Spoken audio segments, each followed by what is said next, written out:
Good evening, everybody. Thank you very much for joining us once again on this Sunday. It's the last day of the month of April 2023. It's a day before the what you call the May Day in our country, the country of ours known as South Africa. Umtungwa Uyongwa Malingi, Undima Kankumbuzo welcomes you once again into this wonderful conversation. And if you are joining us for the first time in your life, we are so grateful. If you are watching on Twitter there, where we are at Ponte Politik, thank you very much. And if you are with us on Facebook, also, Umalingi Kayengwayo is saying thank you very much for that. But mainly on YouTube, if you are also on YouTube, make sure that you click on the subscribe button, because you are equally available on the YouTube platform, including Instagram and TikTok. Yes, as I had said to you, that we are very grateful to have you, as many people as possible, in this platform and in these conversations. On the Politik, for those who have not been part of this platform, and I see you. I see those that are on YouTube. I see those that are on Facebook. I see also those that are on Twitter. Thank you very much. Just ensure that you just like our program as well for the day. South Africa has always been understood. Let me talk about post 1994. South Africa has always been understood that the month of April is the month of freedom. And therefore, Ponte Politik had taken a theme along this understanding that the month of April is a month of freedom. And it is always predicated on the fact that it is a freedom against apartheid. Now, majority of people who have engaged in the struggle against apartheid, as limited as that is, they have always considered the international community as an integral part of the struggle against apartheid. That is, as of the people who produced, if one were to say, or who assisted in the development or in the winning over of the political freedom in South Africa from 1994. And there were other players in the game, systems, laws, organizations, and all of that were taking the struggle against apartheid, utilizing various methodologies and methods to ensure the struggle against apartheid is succeeding. So today we want to look at that particular aspect, this political dimension, but that includes the international system. We've had people who have looked at the international system as one of the best breeding grounds for the freedom. But also you have had others who have then said, made a critique against that particular notion, stating that no. Actually, the international community must not be seen to be entirely forgiven, if one were to say, on the atrocities of apartheid, because of how it had structured its rules, it has structured its politics, it has structured its laws, and so on and so forth. And today our guest is going to be interrogating some of these political dimensions, but mixing them up with international law, international politics, and apartheid. And I would like you to ensure that you participate in this conversation. You send us your comments, you send us your views, whatever the view that you have, you put it across so that we can be able to further the conversation. Anything goes. We are in that particular conversation. And as many of you might have been aware that our guest today is Tana Mohamed Mahoka, and she is going to be interrogating with us this particular conversation and these particular issues. And she will be using her understanding and her outlook in how she views this particular debate. And as I have said to you already, that if one begins to look at these things, we're talking about apartheid and the international systems. Tana, good evening. How are you doing? Hi, Tando. I'm good. It's good to be here. Thank you very much for joining us once again.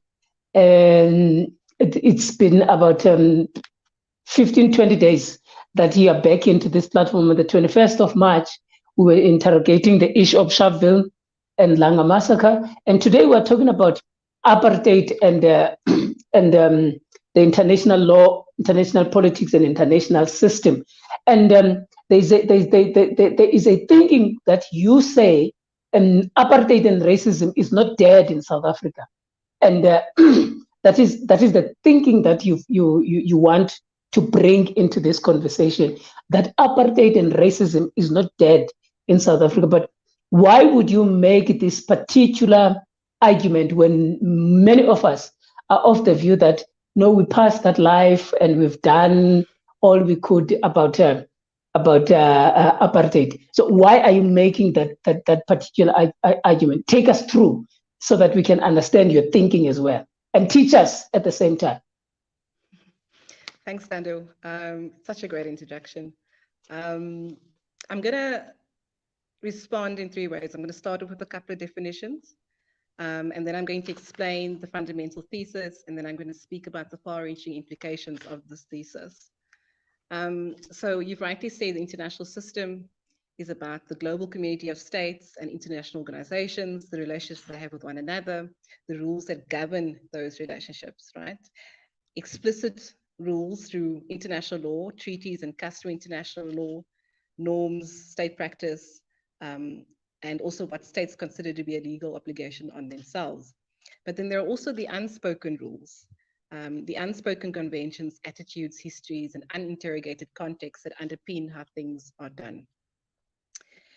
Racism, I define as discrimination according to race, ethnicity, or color, with the power to enforce that discrimination on lower caste people, so people who are considered lower on your hierarchical structure. Prof. Joel Mudiri, who's at Pretoria University, puts it this way: racism is not the shark, it's the water. In other words, it's not just about isolated instances of interpersonal racism, it's about everything about a way of life that suffocates the life out of Black people. Now, Biko defined Blackness or Black people as not only people who identify as non-white, but people who stand in solidarity with oppressed peoples. So it is essentially, Blackness is not just a biological term, it is actually a social and a political term. And then apartheid is then the systemization and the institutionalization of racial domination and oppression. So it's not just the fact that there are these racial attitudes and that there's racial discrimination, but that these things are then made explicit through physical infrastructure. I mean, we had those nie blanke, non-white signs up in South Africa everywhere during apartheid. We had laws that determined where we could live, what work we could do, who you could marry, etc. So those are the three definitions I wanted to start with. What is the international system? What is racism? What is apartheid? Right? So yes, the regime that we had in South Africa previously was called apartheid. And then we had a change in government in 1994, and people did believe that apartheid had died. But apartheid is more than just a governmental regime, it is a system. Apartheid continues to exist here and in other parts of the world to this day. And I think the only reason why we have this persistent idea that no man, apartheid is dead, is because we never had a shared and accurate definition of what apartheid actually is, which allowed one, apartheid denialism, to be far more easier to actually believe. And then two, the efforts we embarked on to deal with the legacy of apartheid, for example, the TRC, should have been designed completely differently if we had a different understanding of what apartheid actually is, which is something that you spoke to in a previous podcast where we kind of unpacked the problems with the TRC. Then the fundamental thesis, as you said, that I am presenting today is that one, apartheid is not dead, and two, racism and apartheid is the fundamental logic that drives how the international system works. So Sizwe Mpofu-Walsh wrote a book on neo-apartheid where he explains this very well within the South African context. But beyond that, we have a plethora of Black intellectual thinkers and a history of Black resistance globally, which deals with how the world is essentially structured to be anti-Black. I'm not going to delve into the details of that today for the sake of time, but then the evidence of this fact that apartheid is not dead is not only based on this history of intellectual thought and Black resistance, it's also evidenced by the fact that apartheid is obscured, yet entrenched through use of physical force, but also cultural, legal, political, and economic violence, and all the articulations of power, which makes us believe that this is just how the world works. So because we believe this is just how the world works, we don't actually see that it is a problem. So it actually hides itself in plain sight. Then I just wanted to briefly talk about how apartheid and racism is a fundamental logic driving the international system. International law perpetuates racial inequality by providing the architecture for systems of racial domination to succeed. We see that in slavery, we see that through colonialism, and in the modern era, we see how international law is used to legitimize and facilitate cultural, social, and economic marginalization of Black people. So we have a whole school of thought that has been emerging over the last 20, 25 years called TWAIL, Third World Approaches to International Law, which goes into much detail. And there's a lot of scholarship around what this actually looks like. So it uses a critical race lens to analyze international law, looking at documents that have been produced historically, and meetings that were had, and committees that were formed, and how those committees were formed, and the composition of those committees. It also looks at the ways in which the agenda and the politics of the members of these decision-making bodies came to make the decisions that they did. It unpacks not, what race is, and racial or racist attitude, how that is ingrained into the actual system of international law, and how arguments were developed to account for these racist ideas of the status of native peoples, and to justify dispossession and extraction from the lands of these colonized nations. But you'll find that a lot of TWAIL scholars are actually demonstrating how these are actually legal fictions, and it doesn't actually exist, and it is a political orientation, a political agenda, and the social construction of race that actually makes these legal fictions possible, and that they actually need to be removed from jurisprudence or the legal philosophies that underpin our law. And then very briefly, what is the implications of this thesis? Because racism and apartheid is not dead, and because it is the fundamental driving force of the international system, it's very difficult to address apartheid or racism anywhere in the world, because to do so would implicate the entire global community, who are all part of the system, the skewed system that has been created and entrenched over the last couple of centuries. And if we had to apply a wider decoloniality or decolonization frame, we would say that addressing racism and apartheid would mean undoing the machinery of how the world works, which is why decoloniality is seen as an overly radical and highly disruptive process. And so one would ask oneself, why would anyone want to engage in unpacking the racist and the historical context of the law, which is going to be so disruptive? And my answer is, because the world is fundamentally unjust. Every day we live in a world where the majority of people, because non-white people, Black people make up the majority of the world, are considered to be non-humans and are treated as such. Any other worldview would be illogical at best, but really is immoral. I was going to speak a little bit more about what decoloniality is because of the misconceptions, but I don't think we have sufficient time. I want before you just move a bit, before if I'm not disturbing your presentation, the there was a, because these are your opening remarks that's why I'm not disturbing on them. But I wanted to understand there's something that you speak about the correct framing of apartheid or apartheid, the correct framing of apartheid, and also the limitations that you say you say when we look at these international systems, not to limit them only to jurisprudence or limit them to the law. Just give us a clear understanding standing on those 2 points before we can move going forward. Because I understand apartheid from a certain perspective, and now you are saying let's reconceptualize it, or let's properly conceptualize it. But also at the same time, you're talking about, when you talk about international systems, when you talk about international politics, international law, and other things, we should not consider them to be only jurisprudential. But you seem to be having an argument there. Just clarify for me there, so that at least the person who's watching is able to move with you, so that we don't ask you questions about the case law of specific things, because we will ask about the case law if there is a need. So apartheid is not something that exists in a vacuum. Okay, it's not just a case of, oh, we had a couple of people who had some evil ideas. They then institute the system with certain laws which are problematic. And as soon as we have a democratic election, and this regime is then voted out of power, and we dismantle these laws, and we're done with apartheid, right?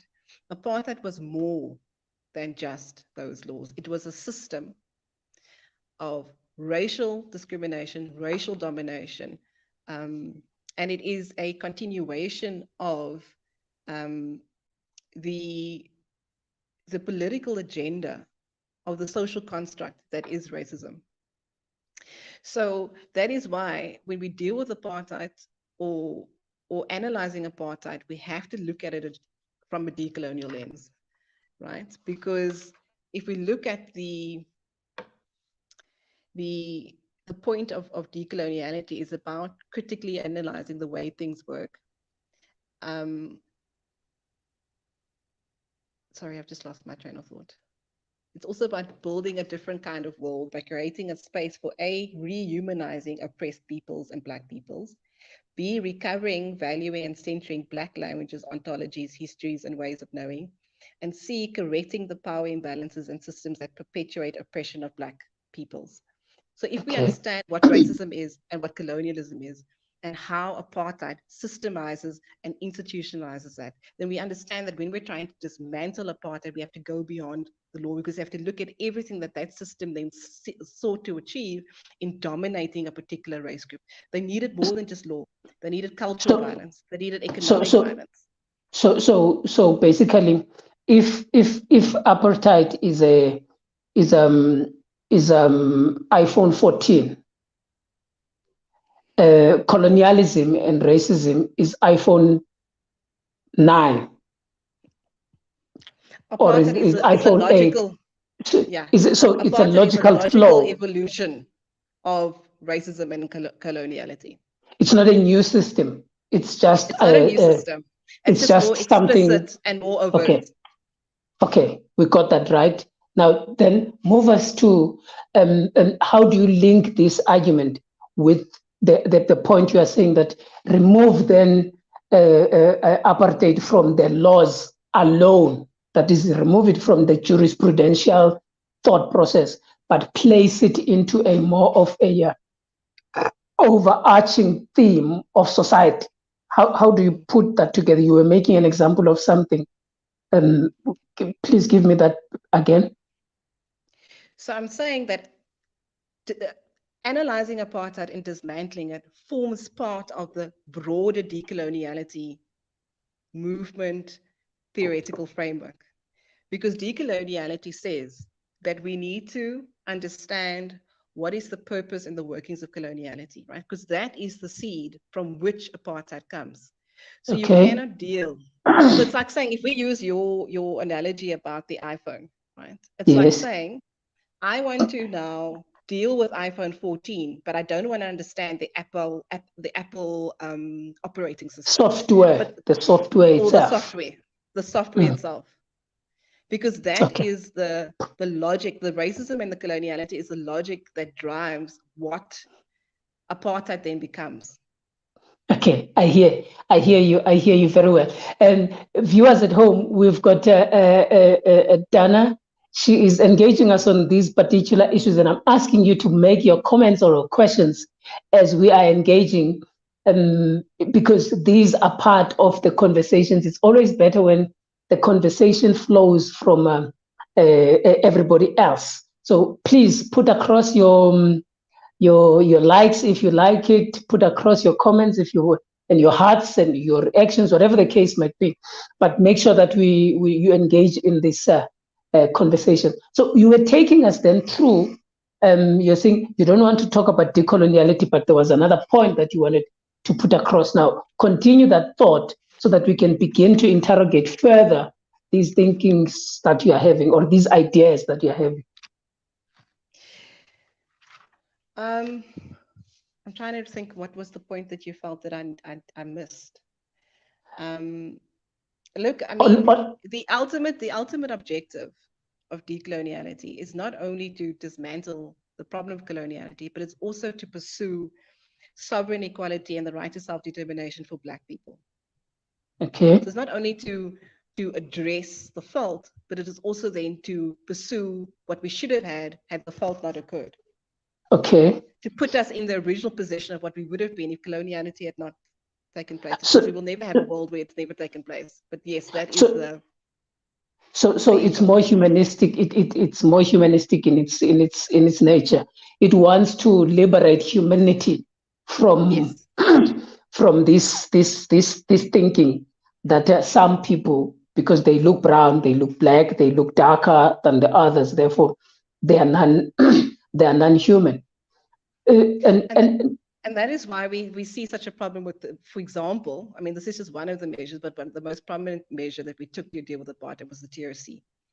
The TRC did not make adequate space for healing. The TRC did not deal adequately with the psychological, the cognitive, the cultural violence. It did not deal adequately with the economic violence. It only dealt with the fact that there were laws enacted in order to bring apartheid about, which then led to certain harms.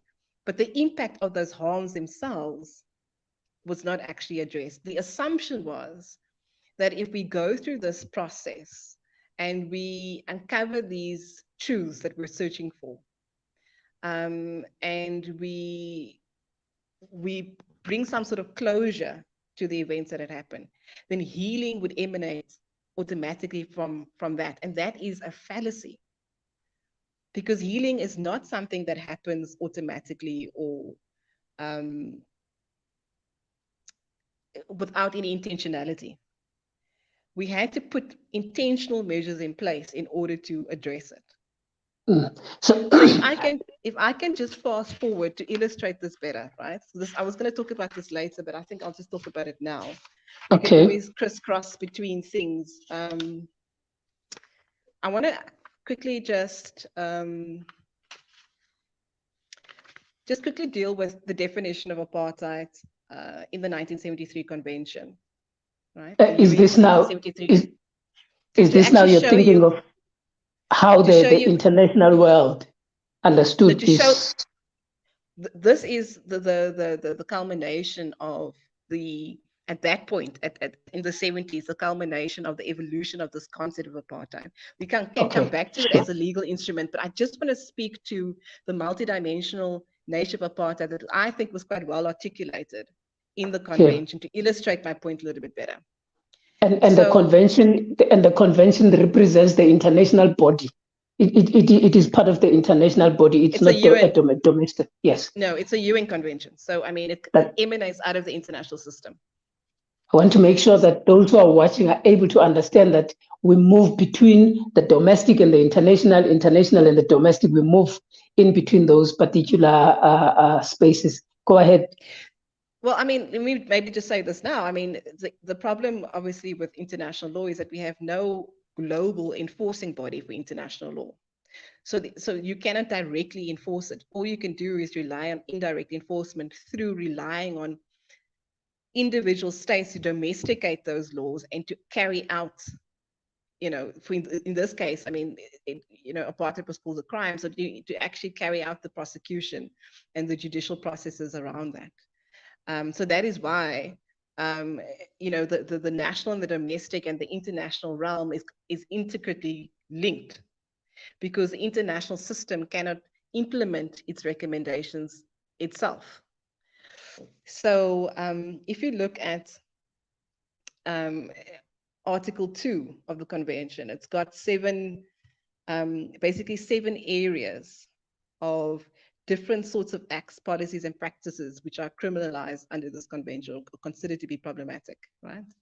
Number one, apartheid results in the infringements of rights and freedoms. It tends to elevate personality rights and talks about dignity, but really there are a number of rights that are violated through the crime of apartheid, right? But then it also talks under that about murder, torture, physical and psychological violence, arbitrary and illegal arrest and imprisonment, restricting freedom of movement, enforced exile and revoking citizenship.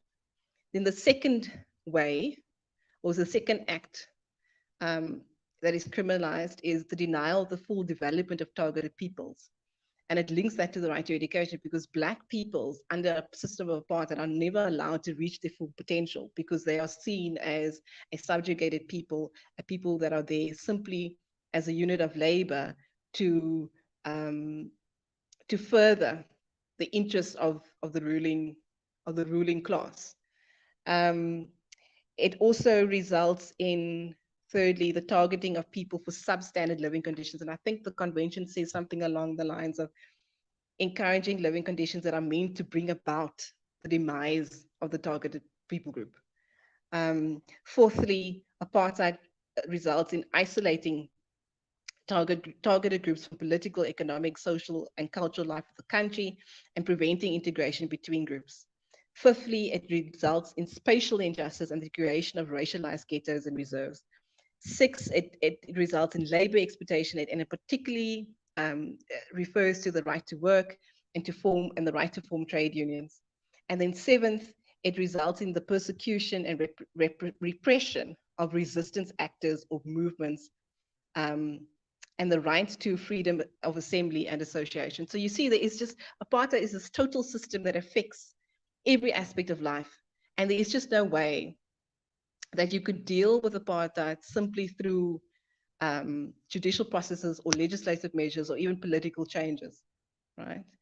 I mean, I've identified what I think are 8 ways in which apartheid could be more adequately addressed if we understood it as a systematic concept.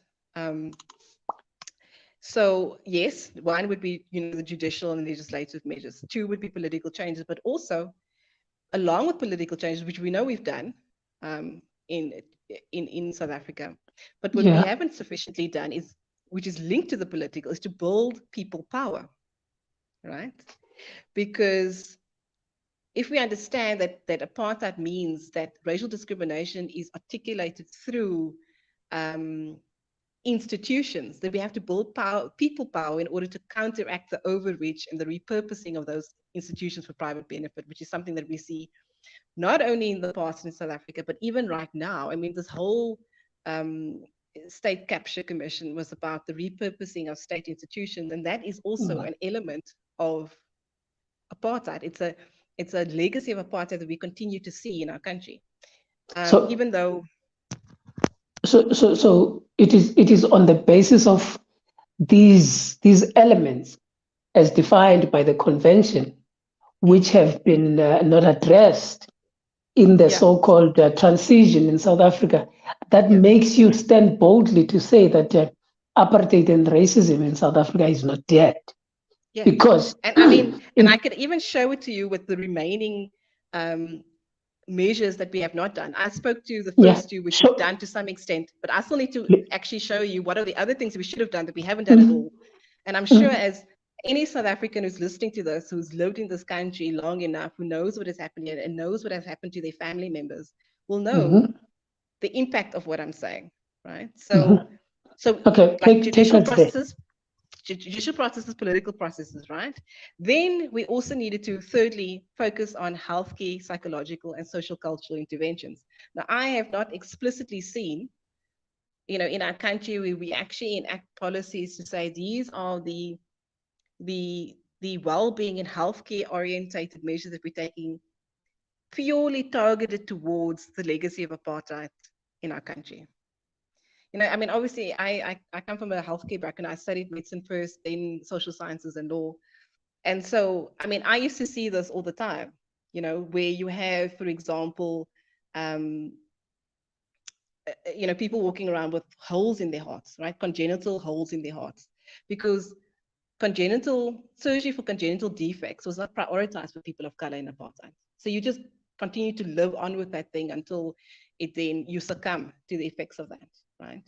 We have the dope system, right? I mean, coming from the Western Cape, this was something that was very significant, where people right up until the 90s were being paid with alcohol instead of with wages, right? Which had massive healthcare implications, because now you have babies being born with fetal alcohol syndrome, and they have intellectual deficits that can never be overcome because the brains have been affected by the alcohol that their mother was drinking while they were pregnant with them, because actually the alcoholism has been induced by these unfair labor practices. That's just two examples.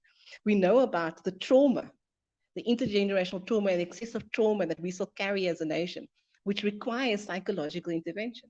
We know that despite the fact that we've had 30 years of integration, we still have a problem with different race groups and different cultures actually understanding each other. It's about more than now just having 11 official languages and me knowing how to greet in Zulu. But do we actually understand the impact on our social fabric of what we've gone through? I mean, if you walk around in Germany, I mean, obviously they had the Holocaust and Nazism in the 30s and 40s. You may not talk about Nazism without there being massive repercussions, because they're so scared that people would so value what Nazism was about and not understand the harm that was created by it, because they've invested a lot into actually educating people about the impact of Nazism and why it's wrong and what we need to do. So social, cultural, psychological, healthcare interventions. We also need, I mean, if you look at the fact that apartheid leads to substandard living conditions for targeted people, then what we're going to need is welfare, social development, social security measures that actually target the impact of those living conditions that were imposed. So when we have to fight to have a proper grant system, when we have to fight for a basic income grant, when we've got to fight for to have proper care for elderly in old age homes and things like that, do we understand that a lot of the social problems that we're seeing right now is a legacy of our historical context? I mean, I've been in the nonprofit sector basically my whole working life. I've worked in homelessness, I've worked in gender-based violence, I've worked on children and youth at risk. A lot of the things that you're seeing is intergenerational and long-lasting, chronic, persistent problems that is not going to be changed by just targeting that individual and problematizing the way that they're thinking about their life, because there are systems that are built around them as an individual that they do not have control over, right? So that would be point number 4. Point number 5 would be transformative education. Before you get to point number 5, some people can make a critique therefore and say, so you're actually supporting the idea that whenever the ANC government is fucking up, because it does fuck up, and then it always hides behind the idea that no, all of these problems are as a result of apartheid legacy. So would you then support that particular view before you go to point number 5? No. I'm not saying it's just a case of apartheid. I'm saying it's the fact that we haven't addressed apartheid. I mean, we've had like 30 years now post 19. And who has not addressed I think as a society, I mean, not just government, but also professional people. I mean, I sit with doctors and lawyers and psychologists and social workers or whatever, and you can see that the understanding of problems that are confronting us is not also, it's yes, you've got your theoretical frameworks from your training, but you're not adding to that a broader understanding of this of the historical context and the structural issues that are actually creating this, because the structural problems that we have is both historical and continuing, because the racialized capitalism, this is another point, sorry, I'm done jumping to another point, that was the other, because racism was the one logic, racial capitalism was the other, that drove apartheid, right? That still exists today. Okay. So if we don't understand what apartheid is, we don't understand the legacy of apartheid from the past, and we don't understand how it is presenting itself today in the present. So we're constantly developing solutions that are inadequate. Okay. Okay, I see you. Point number 5. Point number 5 is transformational education. We speak a lot about quality education. I don't know if we really have a shared, comprehensive idea of what quality education looks like. But we need to go beyond just quality education. For me, quality means meeting standards, right? But even if we had to meet the standards of this quality education ideal that we are pursuing, we would still need transformational education. And by that, I mean understanding the cognitive violence that was experienced by Black and brown peoples in this country for centuries, that was meant to stunt not only your intellectual development, but the confidence that you have in your own intellect, right? So you find people not achieving success or reaching their full potential because of the legacy of this cognitive violence. And so transformatory education would then be methods of teaching that would target the impact of this what's the word I'm looking for? Pedagogy of domination, right? This teaching method that was geared towards domination of Black peoples, right? So we need transformational education. We need labor interventions. If we've had a country that is based on labor exploitation and heavily skewed labor relations, right? Then we need to have specifically targeted, and I'm not a labor studies person, but we would need specifically targeted interventions in the labor market to counteract that effects, right? Where am I? 1, 2, 3, 4, 5, 6. 7 would be reparations, land reform, and economic interventions. So, there is just not sufficient capital within Black communities to actually bring about the kind of developmental efforts that we need. Ideally, you would like people to get to a point where they can sustain themselves over a long period of time, but that can't happen without a particular input of capital, and that will come from reparations. We still, as a country, do not want to effectively engage with the reparations debate. Land reform, I'm saying this because, the convention specifically looks at the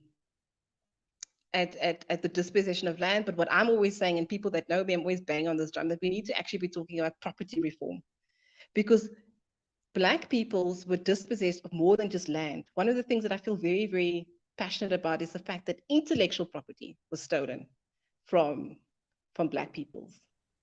Our knowledge is about how to do particular things that can bring economic benefit has been taken over and controlled by first the colonizers and then the dominant group within apartheid, right? Make an example of these medicines that they are currently known as indigenous knowledge systems now at these predominantly pharmaceuticals.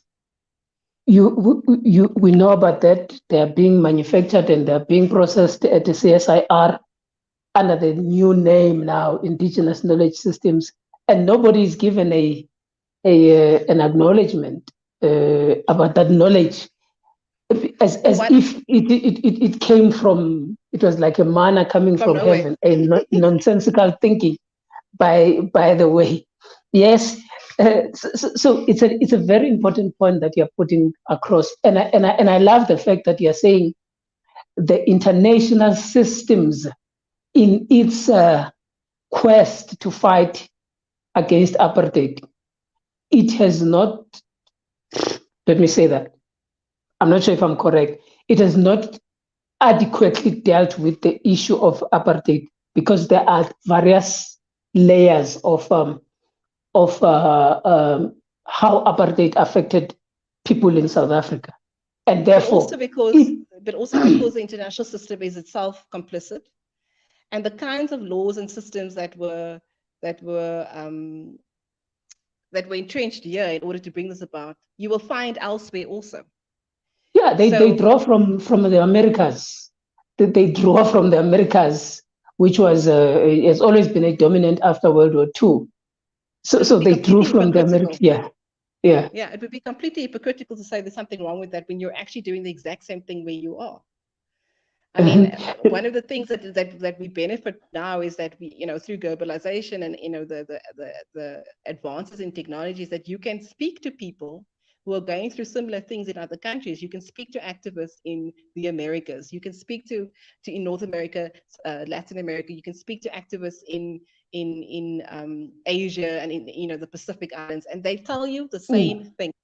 Governments are doing the same things, they're experiencing similar sorts of oppression. I see. I see. So I see. dismantling it must happen at both levels. It must happen domestically and it must happen internationally. And we need to understand the ways in which the international law and the international system makes what is happening at a local level possible. But we also need to understand how the inaction at a local level legitimizes the inaction at an international level. And once, as we are talking about the inactions of the international level, there's a in 1974 there was a serious debate and a quest from the non-state actors utilizing state actors around the issue of disbarring or expelling the South African apartheid regime from the United Nations. Can you take us there a little bit so that after this, if there's anything else that you want to present, we can begin to go forward as to had the processes like TRC happened, or I mean did not happen, had the negotiation did not happen, would the international system solve our problem, the South African apartheid? I'm asking now, 74 was something that was very critical in the non-state actors and state actors in the United Nations. Just take us through there for our viewers to get your thoughts. Okay, so I'm just going to quickly contextualize 1974 before speaking directly to that. And I know, Tando, that you are also a student of history. That is what your master's in. So if you want to also chip in, you're more than welcome. But I mean, in terms of intervention from the side of the international system in the affairs of a particular sovereign state, right? That can only happen in very defined ways, and that's defined by international law. So let me actually just start there. So Article 7 of the UN Charter outlines in Article 39 that it is the mandate of the UN Security Council to analyze the peace and security situation and to determine the threat and to recommend what measures should be taken. It then can recommend provisional measures and give time for the affected states to comply, and if not, it can then escalate those, right? And then Article 41 talks about the various kinds of recommendations or interventions, so there's obviously military, but before that there are various kinds of sanctions and political and diplomatic methods that could be used. But Article 42 then says if the measures in Article 41 prove to be inadequate, you can then use military force to maintain and restore international peace and security, right? So what you see already from international law is that there needs to be sort of an evolution of how you define and how you intervene in these sorts of situations. So after Sharpeville, which is why this is actually how today's podcast came about, because we kind of touched on this when we were talking about Sharpeville in March, to say that Sharpeville was the incident that catapulted the fight against apartheid really into, the international realm and making it a priority. So you have, for the first time, the UN Security Council then getting involved in 1960 with Resolution 134, where the violence and deaths in Sharpeville are condemned, and apartheid is then declared a threat to international peace and security. So this completely changes the game, because this now means that what apartheid then becomes, and what is happening in South Africa, then becomes something of concern to the UN Security Council, right? After Resolution 134, we have 15 other resolutions. And it kind of escalates in the strength, of the kind of language that is being used. And you actually see this whole evolution of the stance. If you read each of those resolutions in turn, the stance that the UN Security Council is taking against South Africa. So, things start off particularly, because, the General Assembly was also involved. So you see already from the General Assembly side, they're looking at apartheid in terms of violations of the UN Charter, violations of human rights, and looking and moralizing, what apartheid is. But when the UN Security Council gets involved, it is then now about seeing it as a military situation, a security situation, a economic situation, a political situation, right? So in the 60s, they start off small, and they, they forbid the sale and shipment of arms, ammunition, and military vehicles to South Africa. But it starts off as voluntary. Then in the 70s, you see a shift where they make a political statement in Resolution 311 in 1972, where they then declare that the race conflict and the resultant violence is directly caused by the policies of apartheid and what the state apparatus are doing. It also then declares that the liberatory movements or resistance movements in South Africa are legitimate in what they're doing to oppose it. So now we start to see a political shift from the 70s. At the same time that this is happening, we have the economic interests that various countries have, particularly Western countries have in South Africa, linked to the arms industry, linked to mining, linked to a number of things that are being threatened now by the escalation of apartheid and the gaze of the international community on apartheid. So, you have these tensions. You have what the international community thinks ideally needs to happen with apartheid. And then you have a Security Council that has 5 permanent members, with 3 members who are from the West, who have defined economic and political interests in South Africa that are being threatened by having to deal with the apartheid in South Africa, right?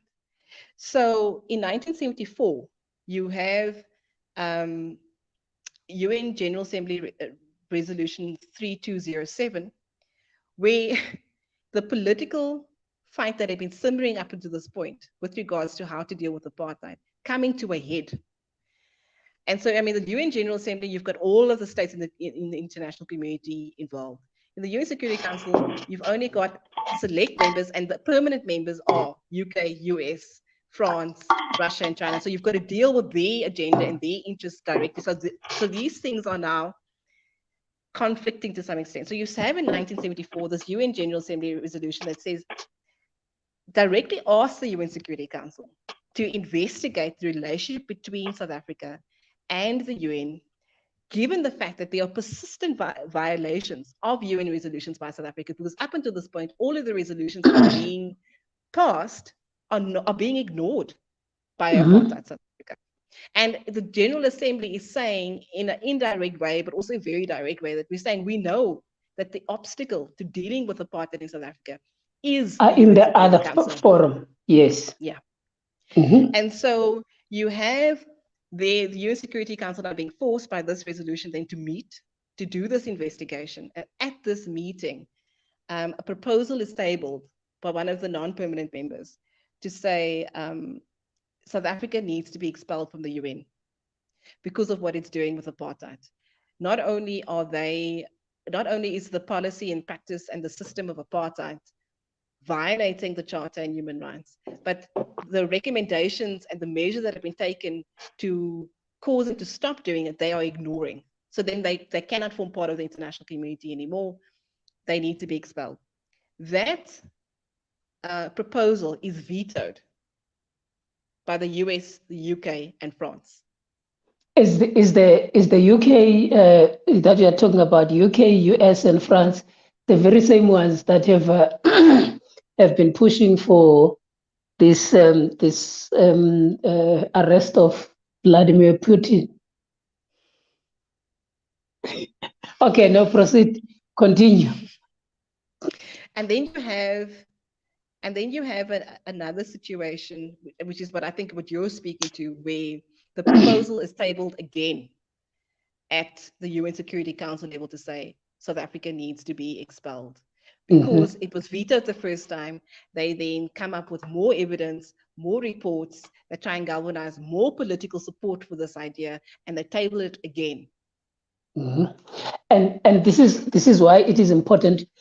I love the way that you are discussing the United Nations. When we were discussing the TRC as well, we were talking about majority of people need to understand that when these commissions or these global bodies, they tend to have subsidiary committees underneath them. So the Security Council is part and parcel of the United Nations. So the Security Council is given a mandate to do something. Then there's a veto that is being put in place by a certain group of 3 countries in the United Nations. I want the viewers to understand what you're saying. Then the debate says, okay, if the Security Council does not take the position because of the vetoing that has taken place in another committee, which is the Security Council, let's bring it back into the General Assembly. Let's bring it now to the bigger platform. So this is how then the laws of the community, international community, tend to be manipulated in the process, and even they then absolve these crimes against humanity, these apartheids that are happening across the world, because already you have given us an understanding that it's not only just something that was related to South Africa or that was just a jurisprudential matter, but it was something that was beyond that small understanding of apartheid as a legal problem or a legal system. And if you take it again back to a decolonial lens, right? Then you will understand that the 3 members that vetoed in the Security Council are states who were colonizers. And a lot of the states who are pushing for change in apartheid are states who experienced colonization. I see. And are going through a process of decolonization to get freedom from colonial masters. So they have an interest in seeing in maintaining the fight against apartheid quo in South Africa being successful, because then these other countries, African countries, Latin American countries, Asian countries, can then also similarly use those tools for their own fight against coloniality and racism and apartheid. Which will affect the benefits, the material benefit and capitalism that was being perpetuated by those particular states that we had mentioned. Had we not, in South Africa, had we not opted for the negotiations, had we not opted for the TRCs, had we not opted for the Rainbow Nation narrative, had we not opted for the multi-party negotiation process, CODESA 1, CODESA 2, and the one that changed multi-party negotiations, had we not all opted for all of those things, majority of people say that there was going to be a civil war. So these processes, they solved or they averted a civil war, an argument that I totally disagree with, by the way. If there were people who would go and listen to my podcast with Power FM 98.7, I put that across very clearly that I disagree with that particular notion that these processes. But from your thought, had all of these things not happened, what would the international communities, how would South Africa would have looked probably if, let's say now, had all of these things did not happen? What would the international system help us? Look, I mean, all we can do is speculate. But the reality Speculate, is with yes. these 16 UN security, because remember, it's only the UN Security Council that has the mandate to authorize intervention, right? So it's very, very important what happens at the UN Security Council level. And yet you find former colonizing states controlling the permanent 5 members and controlling, or at least being in the majority in the permanent 5 members, and trying to control the agenda for their own benefit, right? But I mean, the law is clear. You need the UN Security Council to analyze and declare and determine the threat, and then you need to have provisional measures, and then if those are not successful, then you can escalate and eventually end up with using force, military intervention, right? So on the question of was there a threat to international peace and security, that was already established in 1960 and was the basis for all the other resolutions that came after that, right? And if you look at the time when the negotiations were happening, South Africa was burning. There were many formations that were making South Africa ungovernable. You had young people standing up, you had civic movement standing up, you had trade unions standing up. We still had the armed resistance movements active in that time. 1985, you have the state of emergency being declared. And my argument is all of these material conditions on the ground, did it not justify declaring South Africa, apartheid South Africa, to be a serious threat? Because not only was apartheid a problem in South Africa, but also this conflict was then spilling over into the wider SADC region. So it was absolutely a conflict that had international dimensions, right? Then secondly,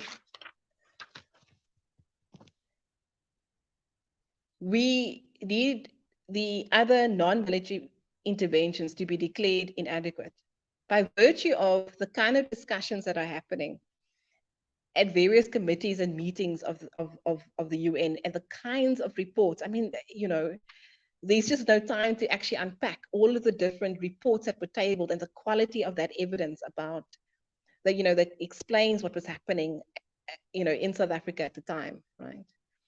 Absolutely justified saying that the sanctions and the other measures were not working.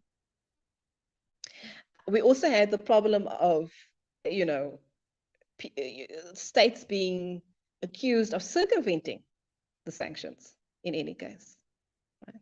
So clearly, I mean, states that are doing business with apartheid South Africa circumventing those sanctions, right? So that's question number 2. So clearly, number 1, on threat to international peace and security, you've got that. Number 2, provisional measures being inadequate, you've got that. The only kind of challenge that I have about possibly having moved forward with military forces, we don't know what the impact would have been on Black and brown peoples in South Africa, right? If the world had gone to war against apartheid South Africa, would Black people be conscripted into the army? You know, what was going to be the impact on the actual material conditions of the very oppressed people that you're trying to assist, right? That would have to be fully discussed and thought through. Okay. And then the other complication is, how do we then apportion responsibility? How do we divide that up? To what extent do we put blame at the feet of corporates here, multinational corporates, at the feet of the South African state, at the feet of international community, at the feet of particular international states that were complicit in facilitating apartheid. How we divide up those responsibilities and then come up with a strategy as to how to hold them accountable would have been complicated, but not insurmountable. Right? Isn't that the idea was probably to try and reverse the complicated system of apartheid, because what made it succeed was the fact that it was also complicated and it had all these global forces, racial capitalism, elements of imperialism, financial imperialism, and all these elements that makes it more complicated. Probably that's what made it succeed as well. And to reverse that process, it was also going to need a very strong approach into uncomplicating it. I think that was going to be a very tedious task, but I still say it probably might have been better than the situation that we find ourselves in, where you are saying we thought we were fighting against apartheid, but instead we have created a new form of apartheid and a type of racism that is entrenched and perpetuated. But the current international system, right, evolved out of the post-World War II situation, right? And if we had genuinely learned from what had happened with Nazism and Germany, right, where Germany was defeated in war, and thereafter certain measures could be put in place in order to bring about justice and account for the harms that were experienced by the victims. It was completely, in my mind, a much more victim-centered approach than what we saw in South Africa in apartheid. You're dealing with apartheid. We were more concerned about the complications for the international system than what would be just for those that had experienced the harms of apartheid. So you're saying that the Germany experience is that that society, I mean, that government of Germany, the Nazi government, was defeated, fled down, and for it to move back up, it had to be raised up by these international community rules that would say to it, you are going to adhere to 1, 2, 3, 4, 5, because already you are moving from a weaker position than the apartheid South African government, which was more powerful. It was weak, but it was not, probably it was on its knees, not necessarily that it was fallen flat, or it was just exhausted, or whatever the case might be, but it was not at its weakest level. Look, I mean, and you know, a post apartheid, because apartheid's not really there, but a better settlement, if I could put it that way, would have not just been about the international community dictating to South Africa what needs to happen, but the international community consulting and working with the people who experience as the Black people to say, this is what we want. We did not have a sufficient say in how apartheid was addressed. We were not in the rooms at CODESA. We were not at the table when TRC was being designed. All of these measures, as the people of South Africa and the people who experienced the legacy of apartheid, right? And that is a fundamental weakness of how the international system deals with human rights abuses as a whole, is that there isn't sufficient consultation with the people affected. And for me, it completely makes a mockery of this norm within the international law system that says it's built on universality. In other words, that the law should govern all peoples and govern all peoples equally. But we know that rule of law is a fallacy. It's a myth that doesn't actually exist. I'm not saying it isn't an ideal that we should strive for, but the reality is that rule of law doesn't exist because the law does not apply equally. And we see that with how apartheid was dealt with and prosecuted, and actually never been prosecuted adequately in South Africa, because we don't genuinely believe in universality. Even, that's why I say, even within the workings of international law, you see the workings of this inequality again and again and again. And the universality that it claims to have can be, the veneer of that can be very easily wiped off with just a little bit of a critical and historical analysis.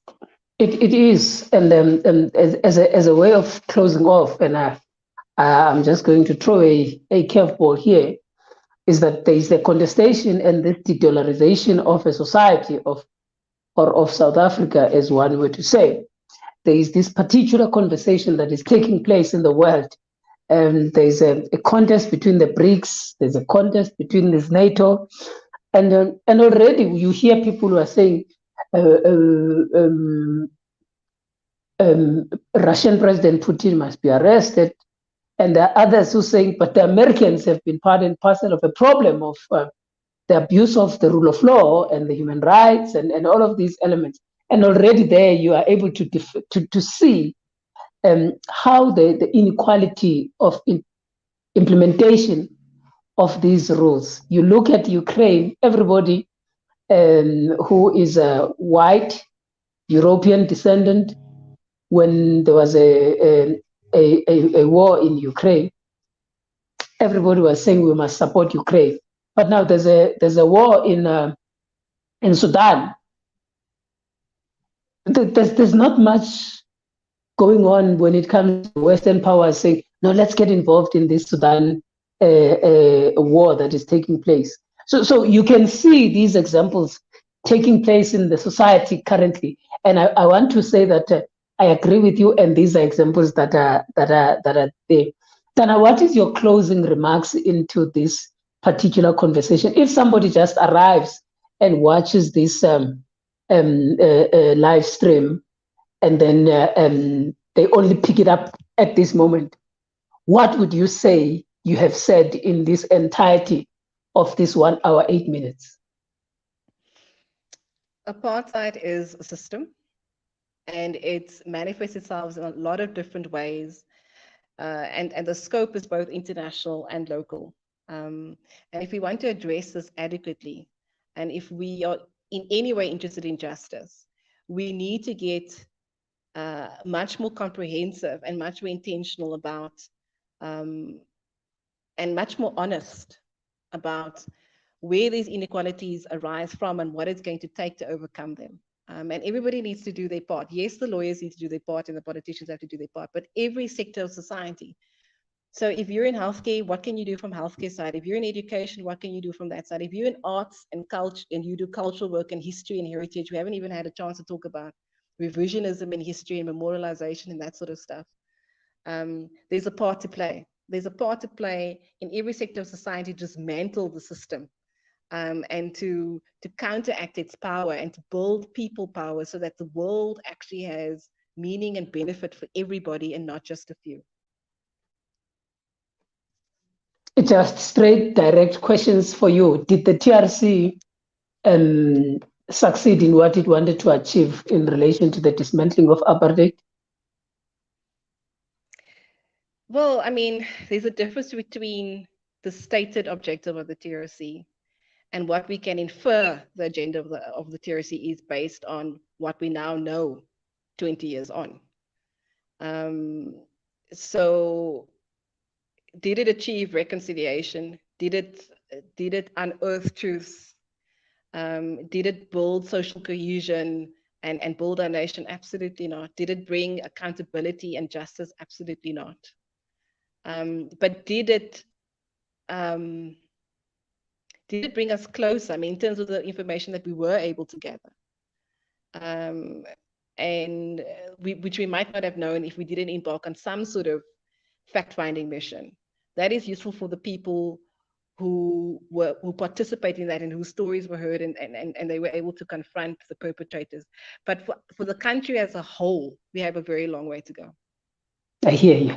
And thank you very much for joining us, and we appreciate you, and we appreciate you making the time, and we appreciate your ideas, and I hope the viewers at home were able to enjoy your submissions as well. Thank you very much, Tana. Thank you so much. It was great to be here. Wonderful.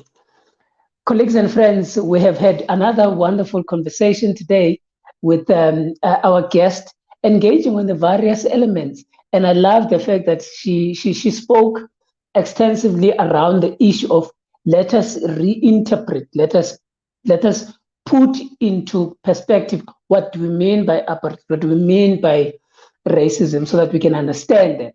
And secondly, that we need to understand when we talk about the international law and talk about international politics, these are all elements of an international system. I hope you have learned something like I have done, and I appreciate that you stayed with us and you watched with us this live broadcast.